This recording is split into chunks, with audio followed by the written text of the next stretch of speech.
Kia ora, ko Sharon Holt, tōku ingoa. For this week's phrase of the week, I thought we would choose something really cool to do, which is a way to say give me five. It doesn't mean high five, but it's the same kind of thing, like high five, give me five. And so literally, give me five is homai, as in give towards the speaker, give me.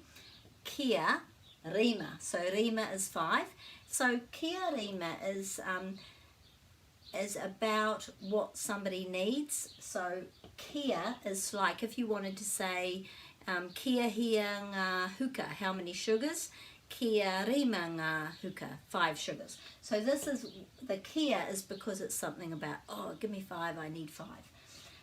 Homai kia rima is a lovely phrase to add to your kete to be using with children. So it's really, you don't even have to tell them what it means. You just go, homai kia rima, homai kia rima. Sometimes I see the homai without a macron and sometimes with a macron. In this book that we've got, homai kia rima, mahi tahi, we've got it here with a macron.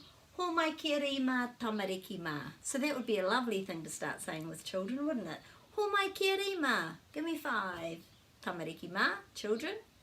So, love to hear if you've added that one to your kete. It's an easy one to add. Ka kite.